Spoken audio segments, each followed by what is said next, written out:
Salam dan bahagia. Halo Ibu dan Bapak Guru, selamat datang kembali di modul membuat dan memodifikasi modul ajar.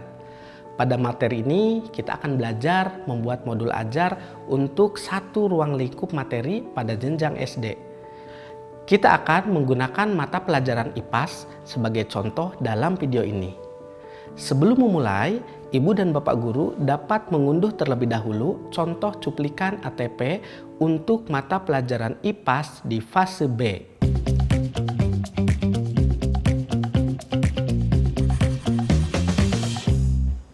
Jika Ibu dan Bapak Guru sudah mengikuti langkah-langkah di materi-materi sebelumnya, maka beberapa komponen-komponen penyusun modul bahan ajar sudah terpenuhi. Kita bisa lihat di sini. Untuk membuat modul ajar yang utuh, kita tinggal melengkapi komponen-komponen yang lain. Kompetensi prasyarat dan target peserta didik didapatkan dari hasil asesmen diagnostik yang dilakukan di awal.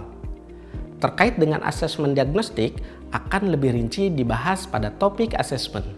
Untuk melengkapi komponen lainnya, akan lebih mudah kalau kita membuat rancangan kegiatan terlebih dahulu. Saat akan merancang kegiatan, lihat lagi ATP, ruang lingkup materi, pemahaman bermakna, dan rencana asesmen yang sudah dirumuskan sebelumnya. Pada contoh kali ini, kita akan membuat modul ajar IPAS dengan mode pembelajaran daring. Kegiatan juga dirancang berlandaskan dengan visi dan misi sekolah. Berdasarkan ATP yang sudah kita punya, kita lihat alokasi waktu dan jumlah pertemuan untuk ruang lingkup materi yang akan dibuat modulnya.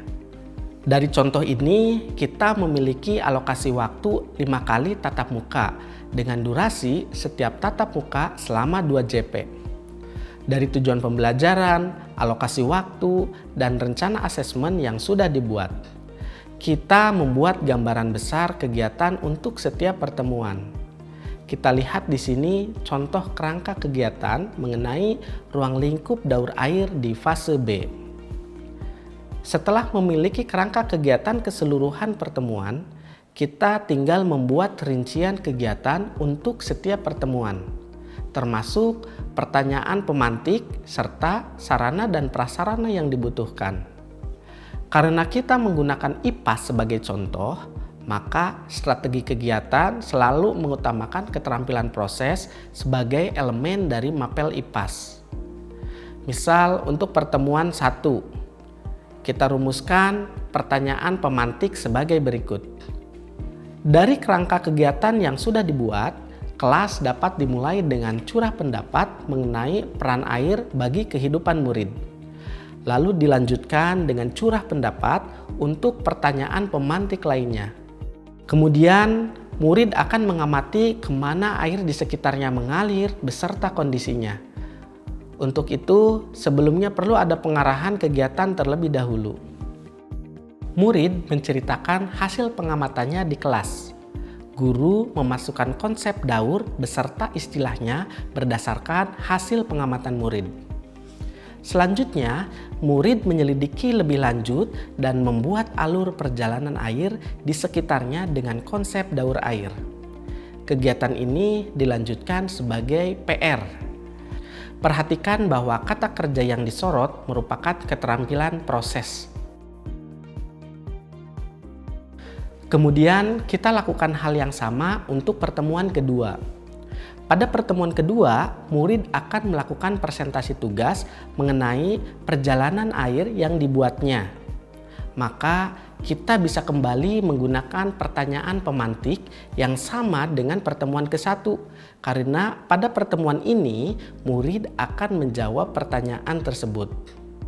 Pada pertemuan selanjutnya, karena sudah masuk ke tema kegiatan baru, maka kita dapat menyiapkan pertanyaan pemantik yang baru. Hal ini bergantung dengan kegiatan yang dirancang, sehingga dapat berbeda-beda antar modul ajar. Pada pertemuan ini, karena murid akan mempresentasikan hasil karyanya, maka perlu memikirkan dulu teknik kegiatan presentasi secara daring yang efektif dari segi waktu. Guru dapat memanfaatkan aplikasi seperti Padlet atau Jamboard yang memungkinkan murid untuk mengunggah karya dan memberikan komentar untuk karya temannya. Di pertemuan awal, perlu disampaikan dulu teknis kegiatan presentasi. Kemudian, guru memberikan waktu kepada murid untuk mempersiapkan galerinya. Setelahnya, murid diajak untuk melihat karya teman-temannya dan memberikan umpan balik. Guru pun melakukan hal yang sama. Sepakati waktu untuk kegiatan ini, misalnya 30 menit. Setelah itu, guru dapat memberikan klarifikasi bagi konsep yang kurang tepat atau memberikan penguatan konsep. Kegiatan dapat ditutup dengan refleksi belajar yang dilakukan murid. Perhatikan kembali bahwa kata kerja yang disorot merupakan keterampilan proses. Ibu bapak guru, cara tadi kita lakukan untuk semua pertemuan. Sampai pada akhirnya kita sudah memiliki rincian kegiatan satu ruang lingkup materi dan kebutuhan sarana prasarana. Selanjutnya, kita pikirkan kebutuhan lain yang diperlukan untuk menunjang kegiatan pembelajaran. Contohnya, pada pertemuan ke-1, kita memerlukan lembar aktivitas air sebagai sumber kehidupan untuk memandu murid berkegiatan. Kita juga membutuhkan rubrik penilaian serta sumber belajar untuk menunjang pemahaman konsep dalam kegiatan daring. Dan seterusnya sampai pertemuan akhir. Dengan mengetahui waktu kebutuhan, ibu dan bapak guru dapat mengatur prioritas waktu untuk menyiapkan perangkat ajar. Setelah semua kita rancang, kita dapat melihat kembali dimensi profil pelajar Pancasila yang dibangun melalui kegiatan dalam modul ajar tersebut. Misalnya dalam contoh modul ajar IPAS mengenai daur. Ini akan membantu membangun dimensi bernalar kritis lewat kegiatan-kegiatan yang melatih keterampilan proses murid. Kemudian, murid juga akan dilatih mandiri yang terbangun karena mereka akan melakukan pembelajaran mandiri dan kegiatan asesmen secara mandiri di rumahnya. Selain itu, murid akan berlatih untuk menggunakan kreativitasnya saat merancang percobaan sendiri dan menyampaikan hasil pembelajarannya melalui berbagai media dalam pameran karya. Profil pelajar Pancasila ini bisa jadi berbeda pada modul ajar yang lain, karena profil ini bergantung pada strategi pengajaran yang kita rancang. Melalui kegiatan pembelajaran dalam modul ini, misi sekolah terkait melaksanakan pembelajaran aktif, kreatif, dan menyenangkan dengan pendekatan STEM pun bisa dilakukan. Tentunya, ibu dan bapak guru dapat merancang pendekatan yang berbeda sesuai dengan visi misi sekolahnya masing-masing. Dari rancangan yang sudah dibuat ini, akan memudahkan kita untuk menyusun modul ajar yang utuh untuk satu ruang lingkup materi. Komponen-komponen ini bukan satu keharusan. Silahkan ibu dan bapak sesuaikan. Hasil akhir modul ajar yang dibahas pada video ini dapat guru lihat dan unduh di lampiran. Ibu dan bapak guru, murid dalam kelas memiliki kebutuhan, kondisi, dan minat yang berbeda-beda.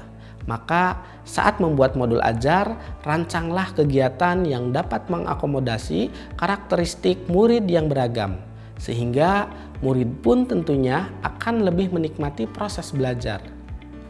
Mengutip kata Ki Hajar Dewantara, anak-anak tumbuh sesuai kodratnya sendiri. Pendidik hanya dapat merawat dan menuntun tumbuhnya kodrat itu. Seperti itulah modul ini dibuat. Murid diberikan kebebasan untuk membuat tugasnya, baik itu tugas perjalanan air maupun tugas percobaan penjernihan air, semua dengan minat dan kreativitas masing-masing. Guru hanya memberikan arahan kegiatan, pertanyaan pemandu, serta umpan balik. Ibu dan bapak guru, berkolaborasilah untuk membuat modul ajar, bisa dengan sesama guru yang mengajar di level yang sama atau dalam KKG. Setelah menggunakan modul di kelas, lakukan refleksi sendiri atau bersama rekan-rekan guru untuk meningkatkan mutu proses pembelajaran selanjutnya. Ibu dan bapak guru juga dapat mempelajari lebih mengenai pembelajaran berdiferensiasi pada topik penyesuaian pembelajaran dengan kebutuhan dan karakteristik murid. Selamat belajar dan mencoba Ibu dan Bapak Guru hebat. Salam dan bahagia.